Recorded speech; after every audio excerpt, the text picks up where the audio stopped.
궁금하신 거가 있으면은 제가 아까 40분 동안 대략적인 요 근래 일어났던 일들을 정리를 좀 해드렸고요.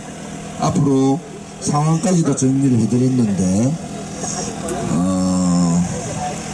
궁금하신 부분 혹시 있으신지 유튜브 선생님들 이리 오세요.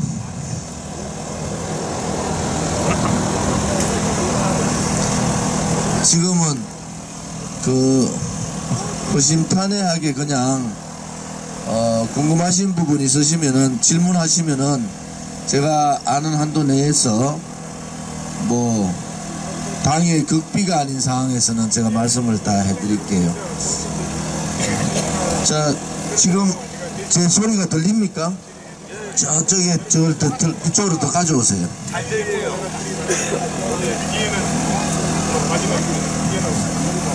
자, 제 1번 질문 받겠습니다. 네. 올프레스 유튜브 방송이라고 합니다. 예. 지금 올프레스 유튜브 방송, 예. 감독님께서 네. 청와대에서 지금 이제 여야 전부 대표들 해가지고 청와대에서 어떤 회담을 하는 거를 추진하는 모양인데 이제 자유한국당은 1대1로 하겠다. 근데 이제 대한민국당이 혹시 대한민국당에서 청와대와 1대1 혹시 면담이라든가 그런 일은 없을 거예요, 아마. 청와대에서 아무튼 지금 황교안 대표가 1대1 영수회담을 하자 이렇게 얘기를 했고 총선을 11개월 나눠놓고 1대1 영수회담 하기가 좀 힘들겠죠, 그죠? 또 한다 하더라도 황교안 대표가 별로 할 얘기가 별로 없을 것 같아요. 할 수 있는 얘기는 아무튼 패스트트랙을 없애달라, 이거는 문제인식 할 수 있는 상황이 아니잖아요. 아무튼 사여, 앞으로 우리 표현을 이래 써야 되는 거예요. 1여 3야 이거 아닙니다. 사여, 표현을 사여 2야, 5여 2야. 5여가 뭡니까? 더불어민주당, 네? 이걸로 짓는 그 다음에 민평당, 정의당, 바른미래, 민중당, 5여란 말이에요. 그러면 2야는 대한민국당, 자유한국당 두 개 아니겠어요? 다음 총선 구도도 5여 2야 구도다, 이렇게 보시면 되고, 그 사람들을 언론에서 그냥 1여 3야 이렇게 싣는다 해가지고 좌파들끼리 모여가 있는데 바른미래가 중도를 아우르게 됐는데 이번에 갈아탔지 않습니까? 또 그 갈아탔는 3분의 1을 점유하고 있는 유승민계를 빼고 3분의 1을 점유하니까 꼼짝을 못하지 않습니까? 그래서 결국은 표현부터 바꾸는 게 대단히 중요하다. 그 표현은 5여 2야, 5여 2야, 이 구도로 우리가 가야 된다는 거죠. 바른미래는 그러기 쉽겠지만은 결국은 이번 판을 겪으면서 패스트트랙 상황을 겪으면서 그런 상황이 돼버렸다, 이래 볼 수가 있는 거죠, 그죠? 그럼 5여 2야 중에서 그러면 좌파 연정을 했는 좌파 연정이 5여가 한 거예요, 5여가. 그 다음에 2야는 우파 연대를 해야 된다. 지금의 새로운 정당이 이렇게 생긴다, 우리 소위 말하는 우파 정당이 생긴다, 불가능하지 않겠어요? 이쪽은 아무튼 의석이 공천하다 보면은 자기들도 공천 안 할 수 없잖아요. 114명을 다 공천 줄 수는 없잖아요. 그러면 결국은 나오는 사람 나오는데 결국은 이 야가 어떻게 행동을 할 거냐. 5여가 좌파 연정을 했으면은 2야는 우파 연대를 해야 된다. 용어 정리를 그렇게 해야 되는 거예요. 5여 2야, 5여의 좌파 연대, 연정. 좌파 연정이 뭐겠습니까? 소위 말하는 좌파 내각제예요. 내각제가 뭡니까? 민평당부터 시작해 더불어민주당, 민평당, 민중당, 정의당 등등등, 다음에 10석 1석 정도 얻는 이 좌파 정당이 장관 나눠먹게 하는 거예요. 앞으로 더 가면 어떻게 되느냐. 야, 너희끼리 모여가지고, 5여가 모여가지고 총리도 추천해달라 그럴 거예요. 그러면 거의 내각제로 간 거예요. 소위 말하는 좌파 내각제 장기 집권 업무다. 그래서 우리는 이 장기 집권 업무에 좌파도 골치 아파 죽겠는데, 좌파에다가 문재인 씨가 싫어하는 독재까지 붙었잖아요. 그럼 좌파 독재의 장기 집권 업무란 말이에요. 그러면 장기 집권 업무 우리가 만들었나? 이해찬이 100년 뭐 가겠다고 얘기한 사람 아니에요? 그래서 결국은 판단해 보니까 260석이라는 게 자유한국당이 꼴통짓하면 그래 되는 거야.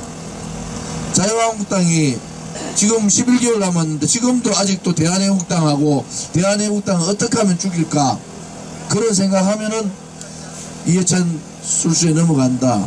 그래서 우리가 볼 때는 5여 2야 구도를 어떻게 가져가고 또 지금의 분노해 있는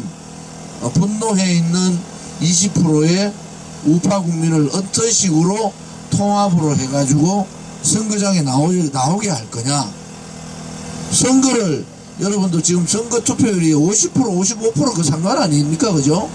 자, 이거를 좌파들이 선거 3일 사전선거가 3일 한다고. 자, 좌파들은 아무튼 3일 선거하는 제도 뭐 19세로 낮추자 등등 시간을 이제 늘려가지고 시간도 이제 뭐 늘려가지고 하고 뭐 이렇게 한단 말이에요. 그러면은 우파는 뭘 해야 되겠어요?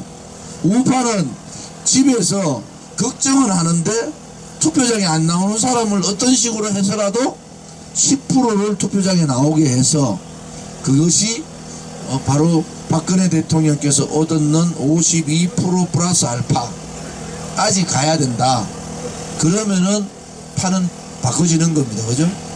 그걸 할 수 있는 방법은 뭡니까? 통합이 아니라 심정적인 이 국가에 대한 위기를 느껴야 되고 또 다음 정치판에 그 21대 총선에 나오는 소위 말하는 보수 우파 후보에 대한 신뢰가 있어야 되는 거예요. 그런 신뢰가 한데 뭉쳐졌을 때 되는 거지. 지금같이 어정쩡하게 투쟁하지 않고 아이고 막 국회의원이나 한 번 더 하자 이래 해봐야 의미가 없다.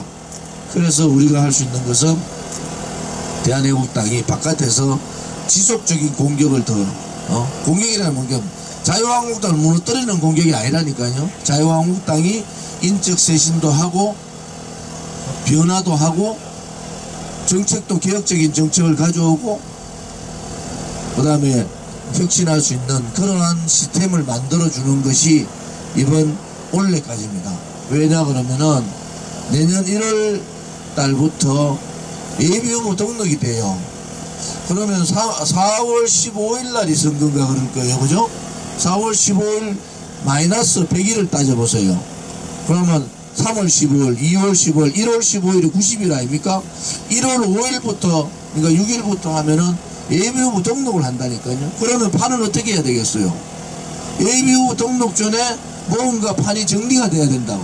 그러면 원래 제가 얘기한 대로 올해 6월달 대한애국당은 올해 6월달 안에 1차적인 구도를 짜고 그 다음에 올해 12월달 안에 기본적인 틀을 갖추고 그 다음에 1월달부터는 이제 우리도 후보를 낼 수 있는 후보를 내고 그 다음에 2월달 가는데 1월달 예비 후보를 내는 순간에는 늦어요. 그래서 이러한 문제는 올 11월달 정도에는 대강 정리를 해야 된다. 그러면 결국은 뭡니까? 6, 7, 8, 9, 10, 11일 6개월밖에 안 남았다고.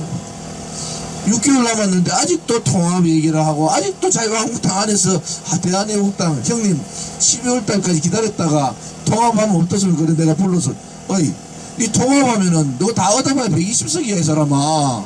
나머지 비례대표 75석은 그러면 좌파들한테 다 줘도 되나? 머리 띵한 거야. 지금 자유한국당이 머리 띵해진 게 그거예요. 자 여러분들 대강 구도는 아시겠죠? 일정상으로 봐도 1월 5일날 예비후보 등록하기 전에 모든 구도가 다 짜져야 되기 때문에 지금부터 6개월 후에 11월 달까지 기본적인 틀이 다 갖춰져야 된다.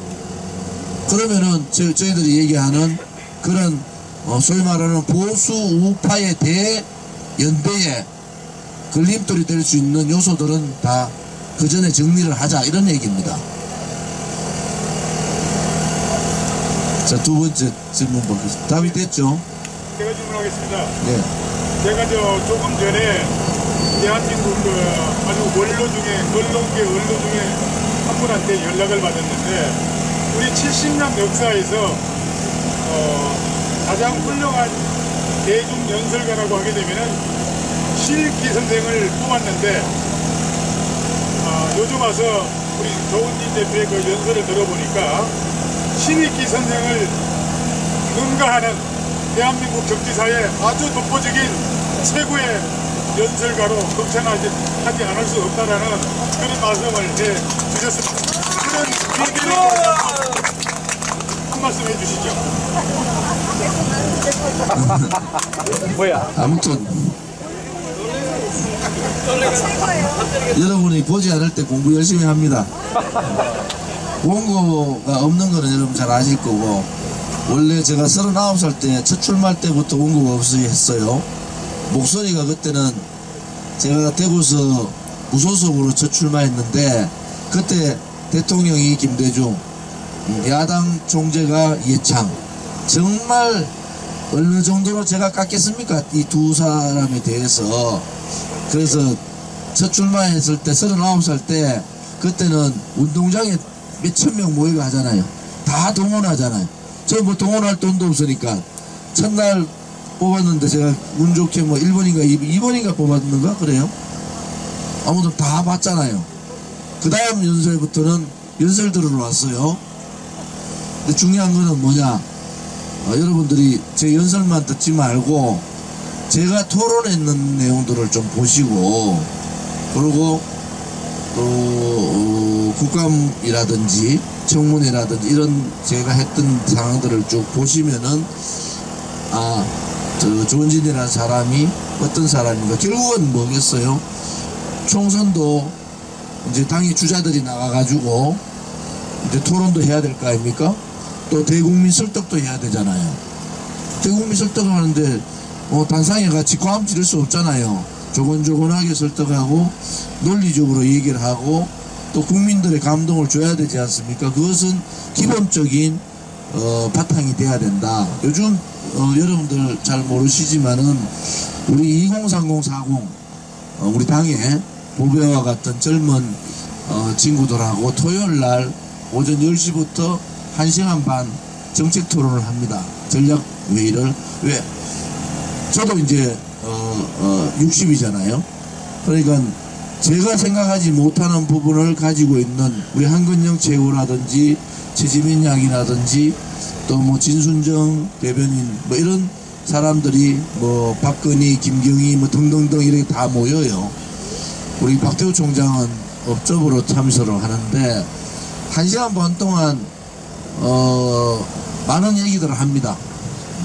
그래서 그런 토론을 통해서 1시간 반을 하지만은 그 사람들한테 제가 했던 정치의 길 30년이잖아요. 제가 30년간의 그 길에 대해서 쭉 설명도 해주고 정치판이 어떻게 될지 오늘 제가 했던 얘기를 이 친구는 먼저 알아요.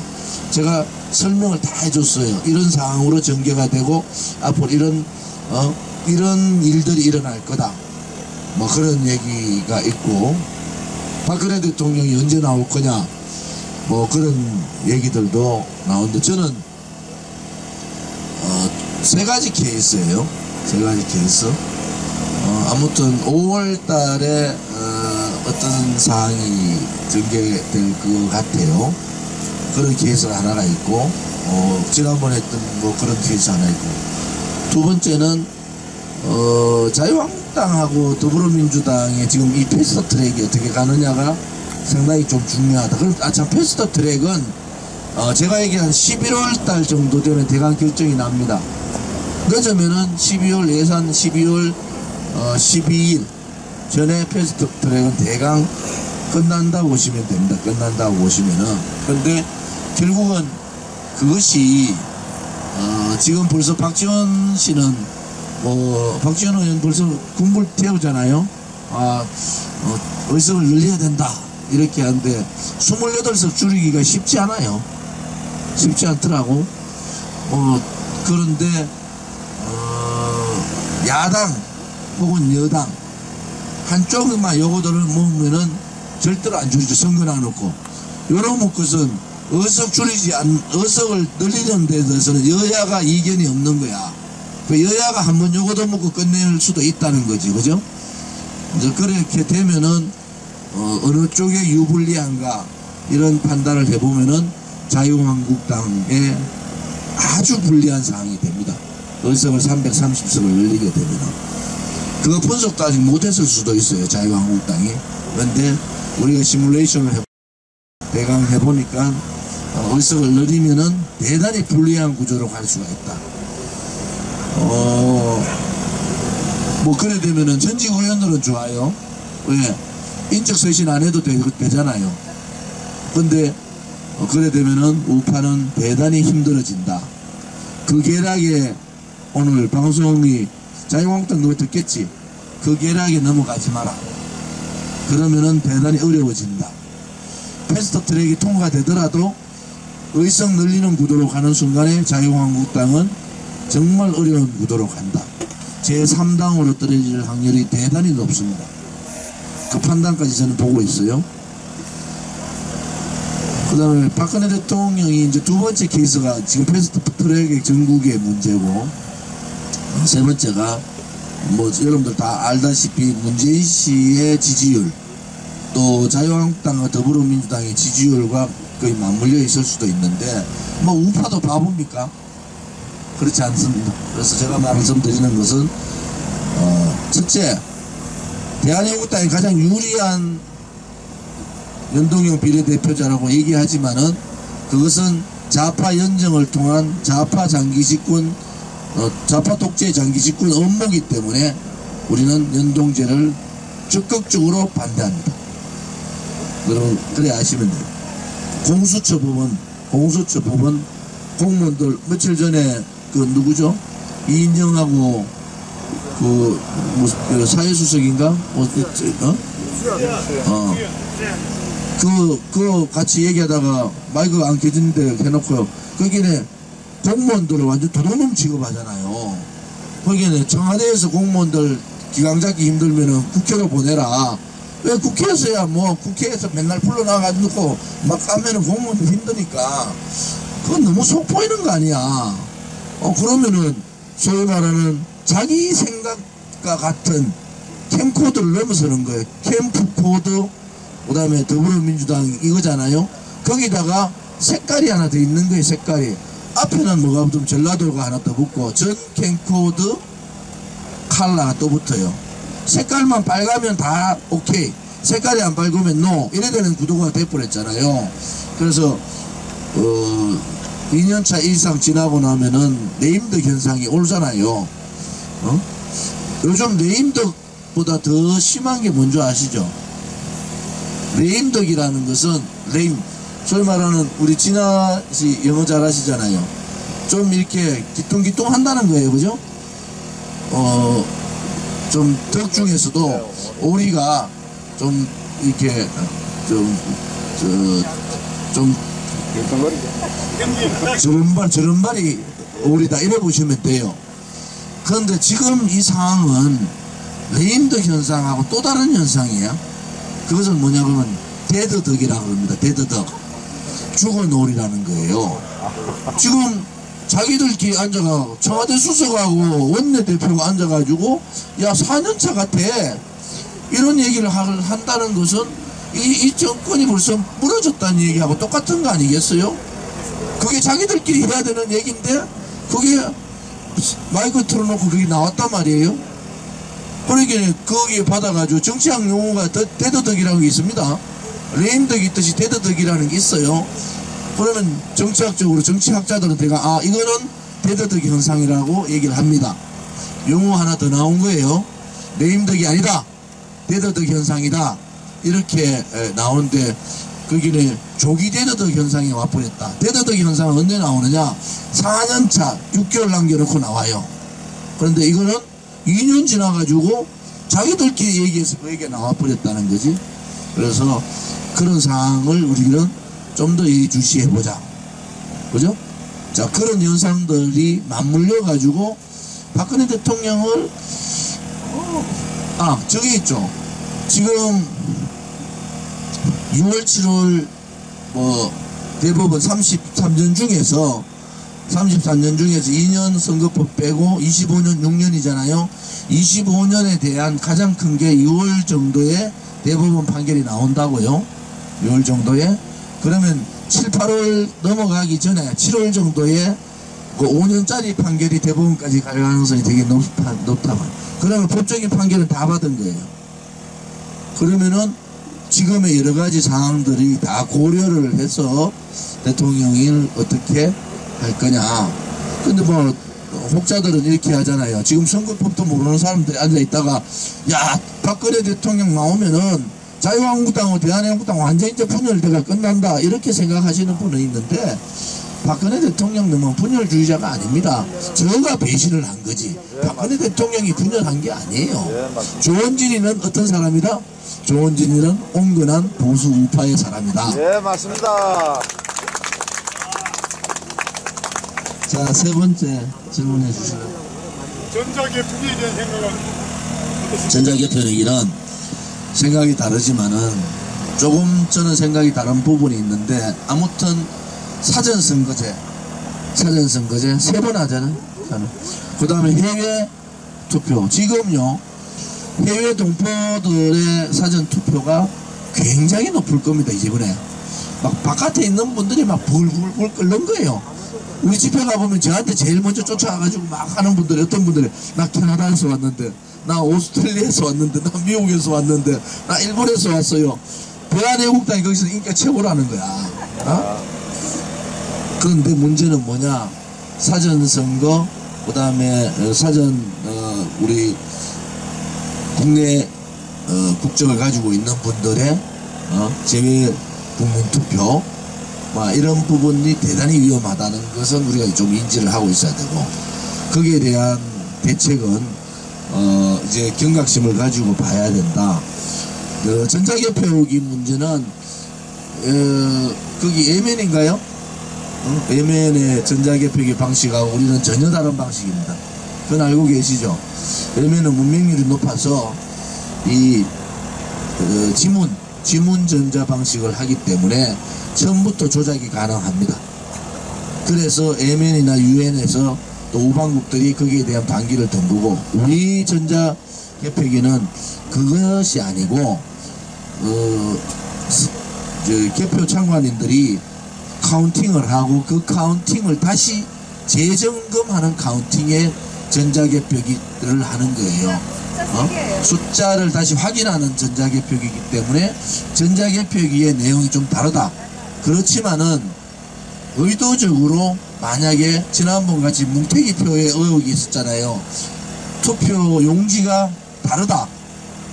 우리는 칸 있는 거 있는데 왜 칸 없는 투표 용지가 있느냐, 이런 여러 가지 문제는 좀 더 철저하게 제가 행안이잖아요. 선관위가 행안위 소관으로 되가 있지 않습니까?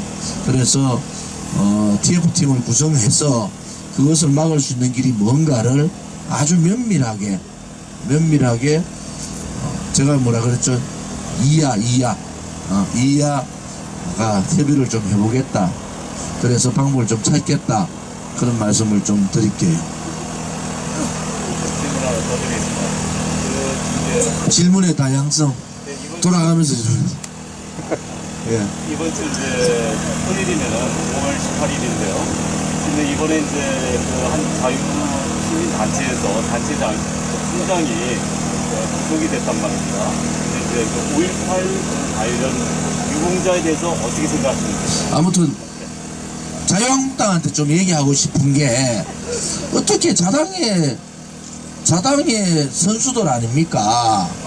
자당의 선수들이 5.18 얘기를 하고, 또 지난번에 뭐였죠? 세월호 얘기를 하고 이랬다고. 이틀도 안 돼가지고 징계한다고 막 난리해가지고 또 징계 제명 처리, 윤리위에서 제명 처리한 분도 있고, 또 징계한다고 얘기해놓으니까 징계 안 할 수도 없고 어정쩡한 징계를 한 것도 있어요. 근데 5.18 문제는 우리 명확하게 얘기해야 되는 게, 아무튼 우리가 궁금한 것은 진실인데, 그럼 그 5.18의 진실이 뭔가는 5.18에 대한 유공자부터 명단을 좀 까자. 그리고 지금 상황은 어떻게 되어 있느냐, 유공자하고 가유공자, 명칭이 가유공자입니다. 유공자와 가유공자, 그 공식 명칭이에요. 그럼 유공자와 가유공자 숫자가 비슷해요 지금. 이건 너무 문제가 있지 않느냐. 그래서 유공자 가유공자의 명단을 공개를 하자. 그 다음에 순수 유공자분들이 오해를 많이 받고 있을 수가 있잖아요. 순수 유공자들이 이제 들고 일어나야 되는 거예요. 왜 우리가 피해를 입고 그런 희생이 있어서 우리는 유공자가 됐는데, 우리가 아닌 왜 다른 사람, 혹시 정치인이라든지 또 다른 사람들이 가유공자로 돌아와서 우리까지 덤태기 쓰고 있다, 이런 거 아니겠어요? 그래서 그 진실은 밝히자는 거고, 북한군 개입의 문제는 역사적으로 한 번은 짚고 넘어가야 돼요. 그래서 5.18 특별법에 의하면은 그 조항이 있습니다. 북한군 개입에 관련된 그 사항들을 조사하는 조항이 있어요. 그 부분을 그대로 하면 됩니다. 그 부분을 그대로, 그 부분에 북한군 개입 문제에 대한 부분을 그대로 조사를 하면 되는 거예요. 거기에서 명명백백하게 해야 되는데, 조사위원회 선정이 5.18 문제에 대해서 전혀 잘 알지 못하는 사람들을 선정으로 놓고, 여당이, 소위 말하는 야당이 추천하는 조사위원회에 대해서 야당 자체도 거부하지만은 여당이 거부하는 현상이 일어났단 말이에요. 그것은 조사위원회를 올리면은 청와대에서 문재인 씨가 거부하는 건 모르지만은 올리지도 못하는 상황은 안 맞다는 거예요. 무슨 말인지 아시겠습니까? 그래서 저희들이 5.18 특별위원 추천권을 자유한국당이 진퇴양난, 이러지도 못하고 저러지도 못하니 우리한테 한 건은 탄석을 넘겨라. 그러면 우리가 추천하겠다. 당신들이 굉장히 어려운 모양인데 우리 소신대로 추천할 때니까 거부를 하는 것은 대통령의 문제예요. 거기서 거부하는 것은 우리가 여러 가지 명분을 가지고 반격을 할 수가 있는데, 지금은 스스로도 못하고 남도 안 주고, 그래서 이게 복잡하게 돼버린 거예요. 그래서 이거는 원칙을 지켜가지고 하면 되는 거다. 저는 그래 보는 입장입니다. 예. 제가 왜 틀리지는 왜냐면 투표거든요. 순간 공간 협력이 문제가 아닌데 투표는 갑자기 가짜예요. 내가 갑자기 쓰는 게 아니라, 그래서 제가 20명한테 하면 절반은 다 가짜. 자, 제가 얘기할게요. 제가 행안위에서 공개적으로 선관위 사무총장한테 질의를 하고 받은 답이 뭐냐. 자, 선관위에서 이러는 거예요. 그러한 의문이 있으면은 그 의문되는 단체가 내용들을 다 가지고 면담을 하겠다 그랬다고. 저는 지금도 그 면담이 살아있다고 봐요. 그래서 지금 저한테 질문하던 그 다음에 부정선거 문제라든지 개폐기 문제라든지 또 투표지 용지의 문제라든지 그 다음에 투표 보관함의 문제라든지 이동상의 문제, 사전투표 보관의 문제, 이런 여러가지 문제가 있잖아요. 자, 그러면은 정리를 해서 그 단체와 선관위가 마라톤 회의를 하도록 제가 할 수 있어요. 저도 참석할 수가 있습니다. 그것을 자꾸 유튜브 상으로만 얘기하고, 제가 공개적으로도 얘기했잖아요. TF팀을 만들어서 여기에 관련된 시민단체가 모여가지고 정리된 안을 가지고 선관위하고 직접적으로 어느 것이 확실한가를 봐야 되지 않습니까? 그죠? 자, 그런 부분에 노력이 좀 필요하다. 이제는 바깥에서 이거는 이렇고 저거는 저렇다고 계속 말만 할 때가 아니란 말이죠. 제가 행안위에서 선관위에 답을 받은 게, 그분들을 자리를 해주면은 선관위가 와서 설명을 하겠다 하잖아요. 그 설명을 들어서 미진하면은 또다시 하면 되는 거예요. 근데 그 자리 자체를 안 만들어주는 게 아니고, 제가 자리를 마련했고 그런 단체들이 빨리 모여가지고 하면은 선관위에서 하나하나 설명을 받고, 우리가 봤을 때 그거는 또 그 설명에 문제가 있다고 보면은 그때는 또 제2차 면담을 하면 되는 거예요. 회의를. 그것이 저뿐만이 아니라 이제 선거 관련의 전문가들을 우리 당에도 좀 모셔가지고 선관위 출신들도 모실 수 있잖아요. 그런 분들을 모셔서 같이 놓고 이 얘기를 할 필요가 있다. 그래서 바깥에서 이것이 이렇다 저것이 저렇다 할 시기가 너무 늦었어요 지금. 그러면 다시 되돌려서 선관위에서 거기 선관위하고 소위 말하는 제가 행안이니까 저하고 또 단체들이 들어가서 조목조목 우리가 확인하고 뭐 확인 사살이라 그러죠. 그런 것까지 해야 되는 거다 이래 보는 거죠. 미국 해리슨 대사님이 경력이 굉장히 화려해서 사실 저희가 기대를 많이 했어요. 이거는 뭐 해리슨 대사님한테 말씀드려야 될 부분이긴 하지만 그런 경력임에도 불구하고 한국에서 뚜렷이 그분이 그렇게 효과 있는 일을 하는 것 같지가 않아서. 담배를 누가 좀 안 피면 좋겠어요. 담배 냄새가 나는데. 그러면 야당 측에서 대한민국당 측에서 대사님을 좀 자주 만나시면 좀 어떤가 하고, 또 하나는 너무도 미국하고 야당 측에서 뭐 야당이 해봤자 저희들이니까 너무 외교를 못하시는 게 아닌가. 우리라도 다시 작년에 간 것처럼 미국에 좀 가서 미국 조야에 좀 알렸으면 하는데 이게 너무 좀 약한 것 같아서 아쉽다는 생각을 해요. 미국을 갈 사항이 있을 것 같아요. 갈 사항이 있을 것 같고, 그 갈 사항이 있으면은 뭐 홍문정 의원하고도 좀 의논했어요. 같이 가자. 그리고 몇 사람이 지금 제가 10월 1일에서 6일 갈 때는 그때 국내 분위기는 완전히 종전선언 분위기예요. 대한민국 국민의 언론들이 언론 방송들이 뭐 우리 기레기라 하는데 완전히 그렇게 띄웠잖아요. 종전선언 평화협정 그것이 바로 대한민국의 비핵하고 그것이 평화다. 이 길로 막 몰고 갔고 거기에 제가 그 상황에서 미국을 가서 제가 NSC 한반도 책임자하고 국무성 한반도 책임자 또 굉장히 힘있는 연구소 뭐 쭉 다 만났어요. 그래서 제가 얘기한 것은 종전선언 안 된다. 그리고 국무성에 세계적인 기자들이 다 와 있는데 제가 그 기자들 방 하나하나를 딱 다니면서 얘기를 했고 저를 그렇게 소개해준 우리 한국계 아주 훌륭하신 기자분이 있습니다. 국무성이나 국방부 출입하고 청와대 출입하는 분이 그분하고 손수 다니면서 그분 소개하면서 각 방마다 가서 명함 주고받고 왜 어떻게 왔느냐. 종전선언 반대하러 왔다. 종전선언은 평화로 가는 길이 아니고 주한미군 철수와 동시에 대한민국이 그야말로 공산에 습화될 가능성이 100%라는 게 없습니다. 그런데 대단히 높아진다. 그 다음에 지금의 문재인 정권은 친미 정권이 아니다. 반미 정권이다. 정신들 좀 차려라. 또 그런 얘기들 다 알아들을 정도로 또 트럼프 대통령한테 친서도 바로 전달했고 트럼프 대통령의 반응도 제가 받았어요. 해리슨 대사는 제가 만났잖아요. 미국 갔다 와서 만나고 했는데 그분은 아무튼 이 군인 출신이에요. 군인 출신이고 그분의 원칙적인 것은 제가 봤다. 그분은 아무튼 이 한미동맹의 대단한 중요성을 알고 있고 또 우리가 알 수 있는 것은 지금의 문제는 외교의 문제도 있지만은 외교야 강경화 장관이 워낙 뻑치고 있다고.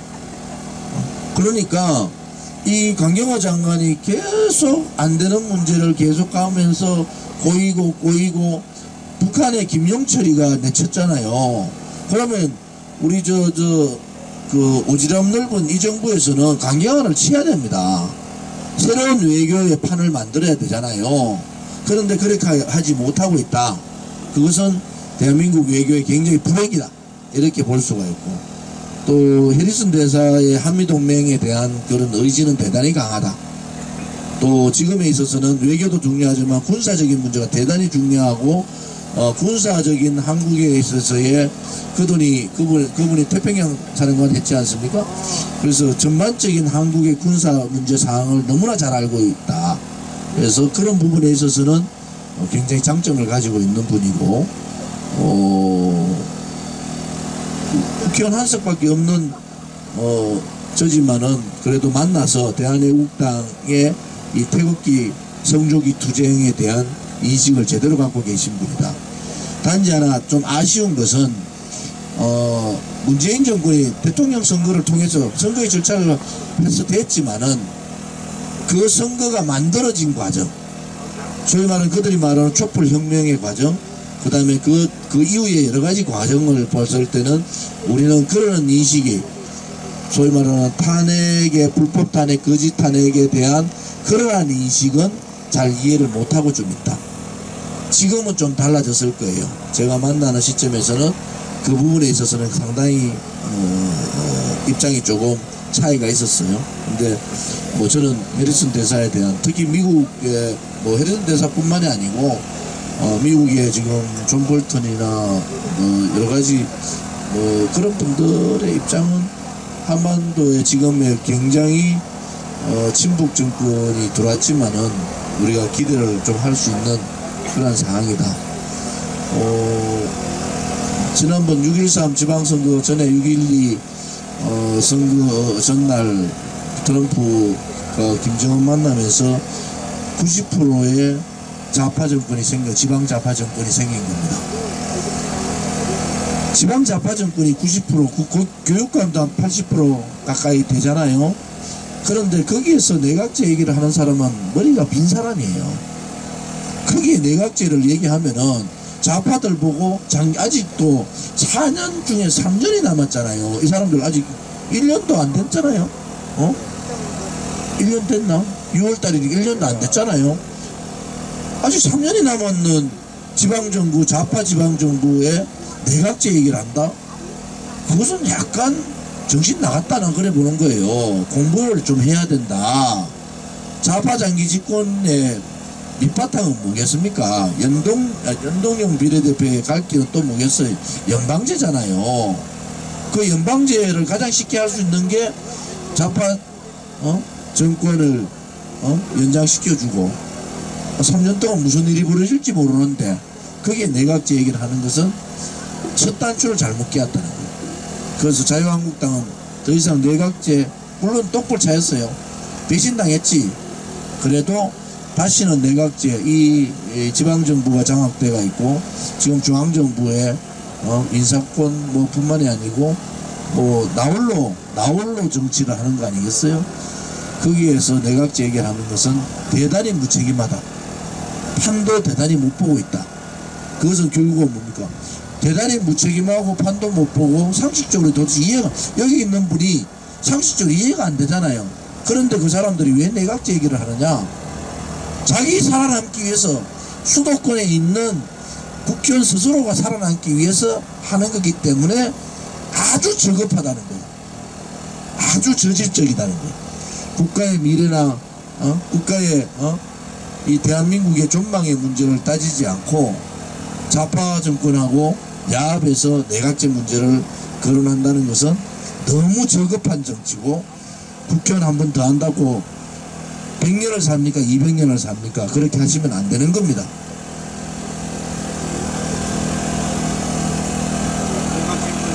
네.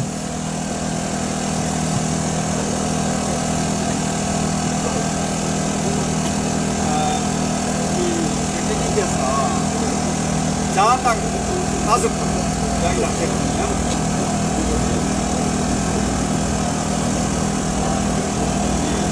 지금 자한당에 지금 대부분하지 않고 김무성이 자한당 장악해 있다는 생각을 가지고 있는 분들이 많아요. 그런데 5분이 가능한지. 그리고 이제 이 자한당을 지지하는 분들, 그리고 대한민국당 지지하는 분들, 거기에 대한 어떤 가능성에서 좀 헷갈리는 부분들이 많아요. 그래서 통합이다 뭐 이런 이야기들이 계속 나오고 말씀 좀 해주시면. 아까 제가 40분 얘기할 때 거기 설명을 다 드렸고요. 지금은 통합하면은 보수우파는 죽습니다. 통합하는 순간에 어떤 정당이 생겨도 어느 정당의 신뢰를 가지고 거기 찍어주겠습니까? 그죠? 그래서 통합은 어렵다. 이렇게 보고, 통합하면 솔직히 말씀드리면 75 다 좌파로 간다 보시면 됩니다. 그럼 끝장나는 거예요. 끝장나는 거예요. 그 통합 문제는 이제 물 건너갔다 이래 보시면 되고, 제가 그래서 표현을 뭐라 썼습니까? 우파 연대라는 표현을 썼잖아요. 두 번째, 저희들의 1차 목표는 정의당이 6석이에요. 정의당보다 한 석 많은 7석. 그것이 1차 목표다. 그리고 다음 총선 전에는 제가 볼 때 30에서 40석 정도에 되는 정당을 가지고 간다. 그래서 1차 목표는 세웠고, 원래 뭐 아무튼 그 과정은 5월달 6월달부터 계속 지속적으로 갈 거다. 그 결과는 제가 아까 말씀드린 대로 올해 11월달 말까지는 거의 늦어지면 12월달까지 정리해야 돼. 왜 1월 5일 정도가 예비후보 등록을 100일 전이잖아요. 등록을 하기 때문에 그 전에 대강 정리를 할 필요가 있다. 그것은 지혜도 좀 필요해요. 지혜. 며칠 전에 초파일 어제죠. 어제 그 부처님 오신 날 2563년 번째 되는 부처님 오신 날을 했지 않습니까? 근데 제가 이제 우리 지역에 있는 사찰을 5군데인가 6군데 갔는데 제가 그런 말씀을 드렸어요.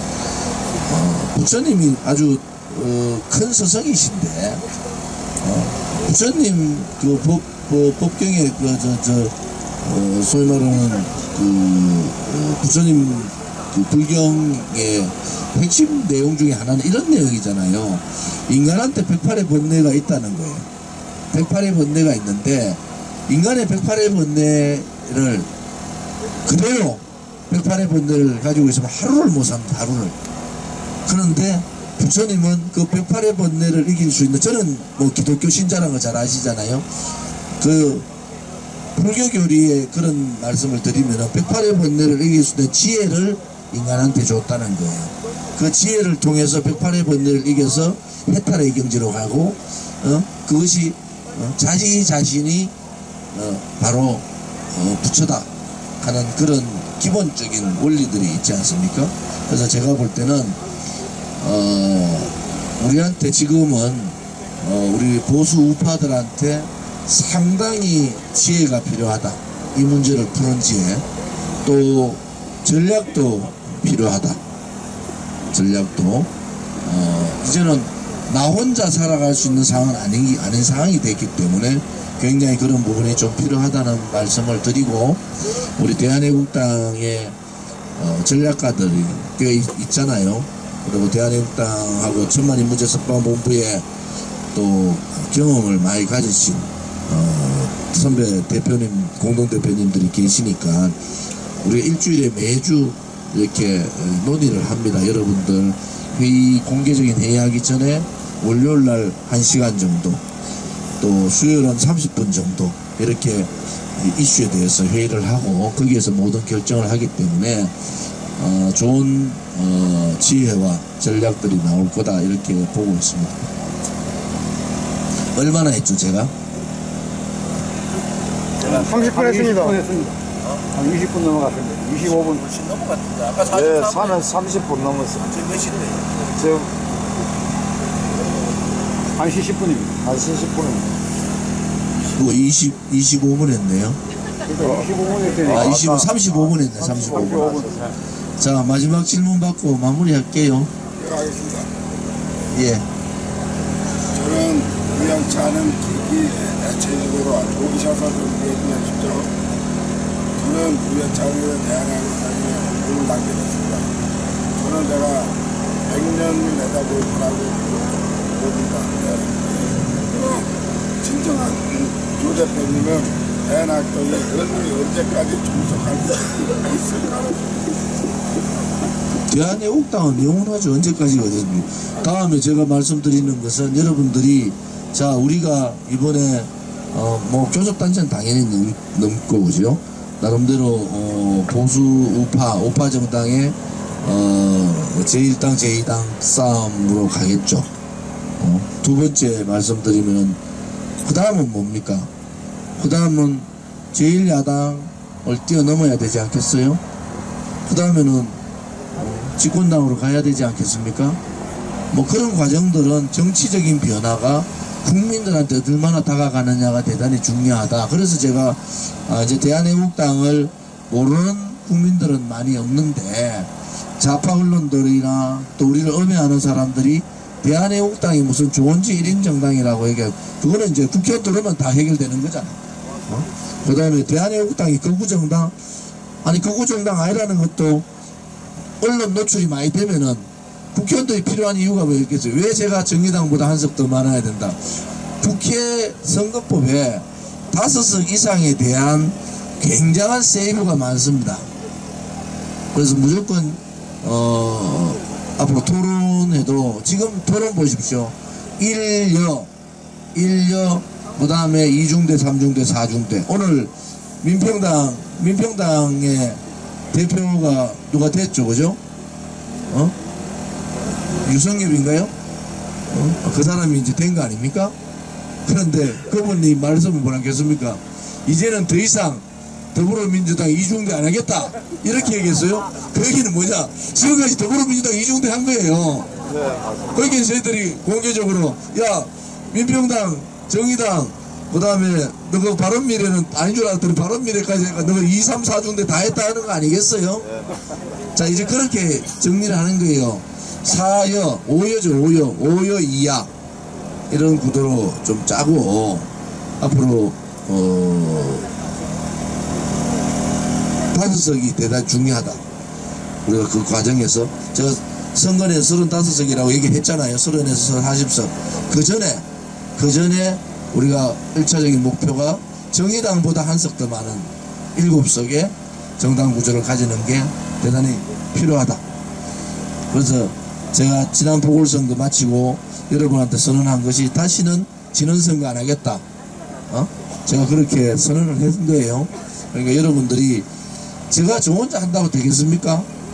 지도부, 당 지도부, 또 천만인 무죄석방 본부 지도부, 각 시도당 위원장, 그 다음에 또 나름대로 당 사무처, 거기다가 또 서명대, 뭐 이런 또 우리 우파 유튜브 이런 분들을 좀 믿고 가자.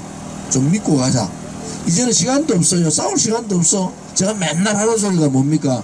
작은 애국심 좀 내려놓자 이런 말씀을 쓰잖아요. 작은 애국심을 내려놓으면은 길이 보인다. 싸우기는 대통령 모셔놓고 우리가 다음에 한 50석 정도 의석을 얻어서 그때는 좀 싸워도 됩니다. 그죠? 그때는 뭐 우리가 그때 사실은 경제 공동체가 되는 거예요. 그때 경제 공동체가 국회에 한 50석 돌다 놓으면은 뭐 그럴 거 아니에요. 야 너가 잘나서 된 게 아니야. 우리가 태극기 집회 그때 되면 200회 가까이 될 거야. 태극기 집회 200회를 통하고 각 서명대에서 당원 한 사람 모시고 오고 그래야 너가 국회의원 만들어놨는데 니 잘났다고 국회의원 됐다 생각하지 마라. 그것은 분명히 우리가 얘기해야 돼요. 박근혜 대통령께서 공천 줘가지고 다 줘놨더니 박근혜 대통령 저렇게 어려울 때는 지 잘나가야 국회의원 된 줄 다 알더라고. 전부 다가. 우리 대한애국당을 표방하고 국회로 들어가는 분은 그런 분은 없으리라고 보고 내가 잘난 것이 아니라 우리 민초들이 아스팔트 정당을 만들고 피눈물 나는 투쟁을 하면서 우리가 국회에 들어왔기 때문에 그래서 우리 2500만 애국 국민들을 대변할 수 있는 그런 사람으로 만들어 놓는 게 대단히 중요하고 그분들도 그런 마음을 가지고 가는 것이 대단히 중요하다 이렇게 생각합니다. 그죠? 예. 이 정도 하면 됐습니까? 예. 예. 질문하시는 거예요? 아니죠? 질문은 대표님 너무 피곤하신데.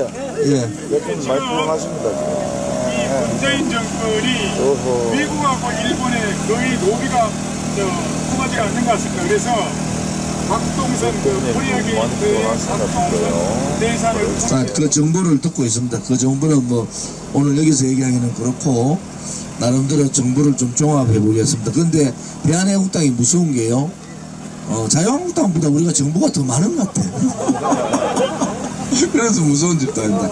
오늘 늦은 시간이지만은 이렇게 참석해 주신 유튜브 우리 선생님들한테 대한애국당의 당대표로서 또 천만인무제 석방본부의 일원으로서 감사의 말씀을 드립니다. 고맙습니다.